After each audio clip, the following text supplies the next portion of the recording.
kita dari podcast Dua. Nah, kita di sini sebagai mahasiswa dari kelas R6 Agribisnis yang bertujuan untuk membuat tugas video mata kuliah pertanian berkelanjutan, di mana dosen pengampu kita di sini itu ada Ibu Aulia Farida. Nah, di sini kami akan membahas topik mengenai pertanian berkelanjutan, yang dimana pertanian berkelanjutan itu akan kami sangkutkan dengan pertanian hidroponik. Sebelum mulai, kami izin memperkenalkan diri terlebih dahulu. Saya Joy Hutapeas dengan NIM D1B022049.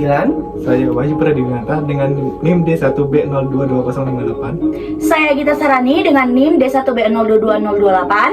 Dengan saya Anggara dengan NIM D1B022140. Saya Yunifarita Pratiwi dengan NIM D1B022213.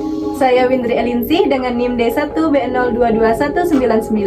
Saya Febri Hafiza dengan NIM D1B022215. Jadi, selama proses pembuatan video ini, rekan kami Angga dan juga Gita itu akan menjadi kameramen dan juga editor untuk video ini. Sehingga untuk kedepannya mungkin nanti tidak akan terlihat selama kegiatan podcast berlangsung.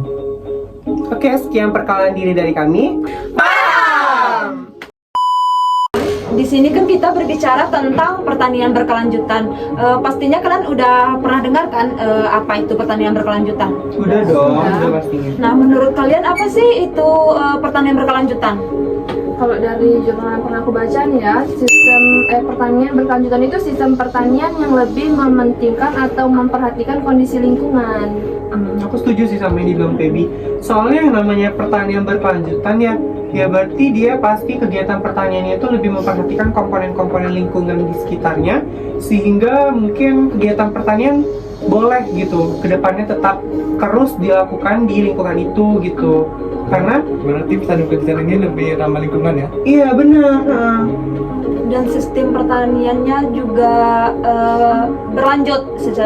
berlangsung terus gitu kan? Iya, karena dia kan lingkungannya tetap terjaga tuh, walaupun dia tetap dilakukan kegiatan pertanian terus, lingkungannya dijaga terus gitu. Jadi nggak rusak dan bisa seterusnya kedepannya dipakai terus. Oh iya, yang namanya pertanian berkelanjutan itu ada indikator-indikatornya loh guys. Ada ya? Ada. Ada Apanya tuh, Joy?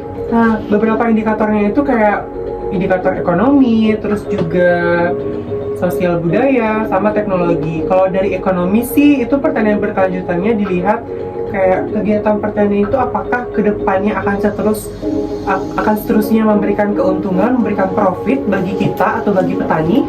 Kemudian juga yang teknologi, apakah kegiatan pertanian itu sudah menerapkan atau mengadopsi teknologi-teknologi pertanian yang ada, sudah menggunakan kayak mesin-mesin pertanian gitu, yang tentunya membantu kegiatan pertanian biar lebih efisien dan juga produktivitasnya meningkat.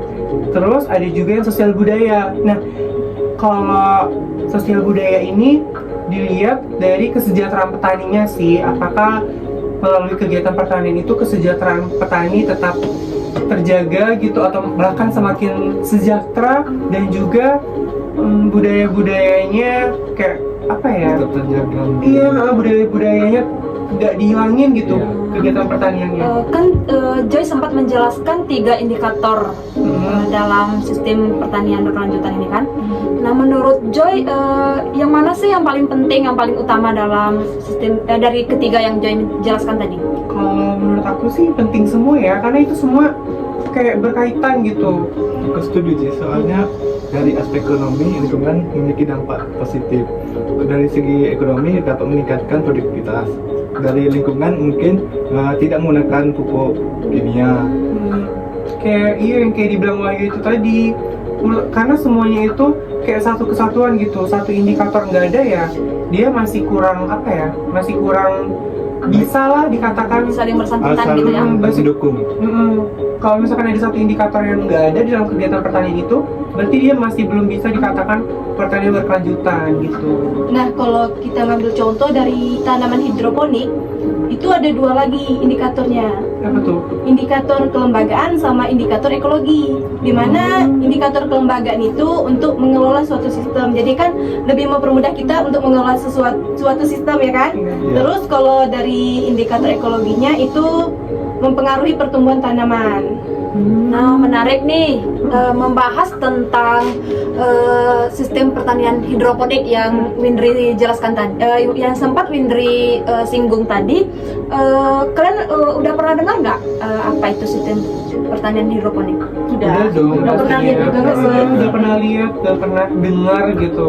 Kayak sudah biasa sih, soalnya itu nggak sih di apa sih lahan percobaannya ya namanya? percobaan. Kebun percobaan ada Aku hidroponik juga kan? pernah lihat di dekat pasar Uduri mereka menetapkan sistem hidroponik. Iya, kalau nggak salah aku pernah lihat juga tuh yang di Patimura. Kalau hidroponik itu kan mereka Menggunakan paralon. iya pakai pipa paralon yang putih, nanti dibolong-bolongin kan ya. Terus nanti ada aliran air di Iya. bawahnya kayak bak gitu, nanti ada selang gitu dimasukin ke pipa airnya. Iya. Air tuh ya. Heeh. Terus media tanamnya ya bisa dibilang air sih, tapi dia kayak nggak air tok, dia tetap dicolokin tanamannya kayak di apa ya, ditancepin ke busa gitu. Ya, untuk menyerap airnya ke tanam tersebut. Bener tuh. Nah, kalian udah pernah lihat semua kan tentang sistem pertanian hidroponik. Aku pernah loh baca jurnal, katanya sistem pertanian hidroponik ini berkaitan loh sama pertanian berkelanjutan. Karena dari di sana itu ada menjelaskan indikator-indikator yang kalian jelaskan tadi. Nah, menurut kalian gimana? Aku setuju sih, soalnya pertanian hidroponik ini dapat mendukung ekonomi bagi masyarakat. Karena yang pertama dapat meningkatkan produktivitas, yang kedua bisa meningkatkan nilai tambah dari masyarakat. Kalau dari lingkungan mungkin lebih ramah lingkungan, karena kan kita bisa menggunakan pupuk organik dan juga bisa menghemat lahan. Tidak perlu kita capek-capek ke lahan untuk bertani. Bener, setuju sih aku. Dan juga pun kalau dari aspek ekologinya itu lebih ramah lingkungan juga, karena kan penggunaan airnya itu jauh lebih sedikit. Dan juga penggunaan pupuknya itu menggunakan pupuk organik, dan juga untuk meminimalisirkan kerusakan tanah gitu loh, karena kan nggak pakai tanah kan. Iya benar. Iya. Oh ya, tapi kalau yang Feby bilang tadi kan kayak penggunaan airnya itu lebih dikit.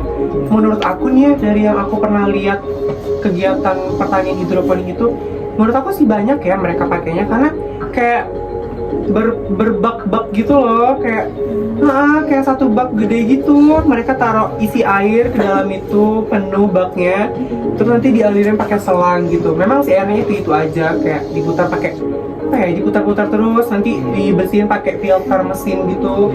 Cuman menurut aku tetap bisa dibilang banyak sih airnya yang dipakai. Enggak sih Joy, soalnya kan itu kan airnya kan mengalir terus nggak sih? Jadinya dia tuh nggak meresap ke tanah. Ya, Jadinya kan yang dipakai juga bisa yang Busa, sebelumnya, oh iya. tapi itu bisa diulang-ulang, bisa Jadinya kan didaur ulang. nggak perlu repot-repot lagi nyiramnya ya kan. Jadinya lebih hemat air.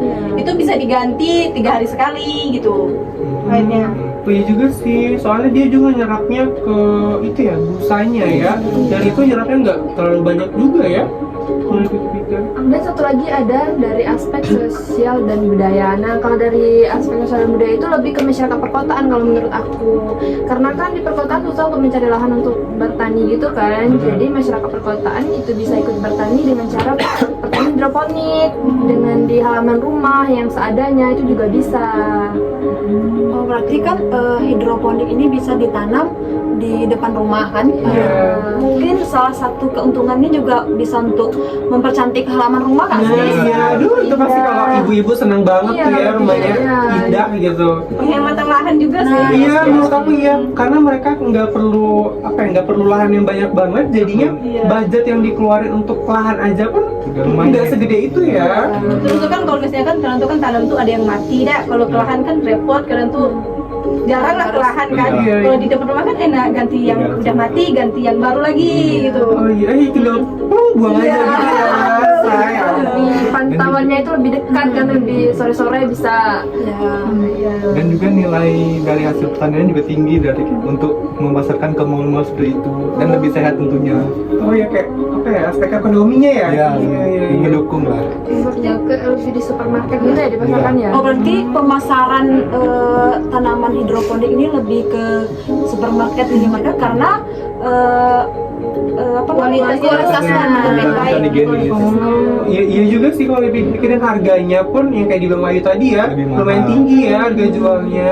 Tapi menurut aku sih walaupun harganya tinggi nggak masalah nggak sih, karena ya bersih gitu. Ya, Nah, ada kualitasnya ada. Tapi kan ya ada juga nggak sih yang namanya kaum mendang-mending. Nah, jadi kayak contohnya apa ya, selada, terus juga pakcoy nih misalnya, kan ada yang tetap rela beli di pasar yang harganya lebih murah. Nah, kan dalam sistem pertanian hidroponik tentu ada kelebihan dan kekurangannya. Nah, menurut kalian gimana sih kelebihan dan kekurangan dalam sistem pertanian hidroponik?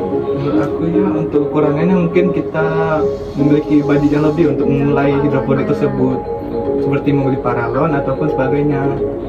Mungkin orang-orang lain berpikir seperti itu, akan mulai bisnis tersebut. Tapi nih ya, aku izin nyanggah. Tapi kalau dipikir-pikir kan tadi harga jualnya mahal nih, dan ya walaupun mungkin target marketnya bisa dibilang banyak lah ya. Kalau dilihat-lihat banyak gak sih yang beli sayur-sayur di mall? Banyak lah ya. Apalagi di daerah di perkotaan. Ya, bisa dibilang banyak ya. Berarti itu kira-kira balik modalnya bakalan cepet kan ya. Terus juga kayak untung yang didapat lumayan. Kalau gitu ya. menurut aku sih cepat loh balik modalnya, karena dalam sistem pertanian hidroponik ini panennya juga cepat loh. Iya, lebih cepat. Nah, Iya. Iya. Contohnya tuh kan kayak pakcoy. Tahu pakcoy ya? Tahu. Itu masa panennya cuma dalam waktu jangka 1 bulan udah bisa dipanen. Cepat. Lebih cepat kan juga ya. Dan itu harga jualnya juga tinggi ya. Berarti modalnya gede, Dengan tapi hasilnya gede. iya hasilnya juga besar. Apalagi dia berkelanjutan ya untuk jangka panjang. Walaupun modalnya besar kan, tapi bisa digunakan untuk bertahun-tahun. Iya ya, jangka panjang ya karena berkelanjutan. Iya. nah menurut kalian tanaman hidroponik ini bisa di dalam ruangan nggak sih? Aku sih bisa ya kayak di Bisa. rumah kaca. Iya, asal ada paparan Sinar matahari. Sama sirkulasi udaranya kayak ada ventilasinya lah dikit gitu. Kayaknya kita perlu nanya pendapat teman-teman yang lain gak sih?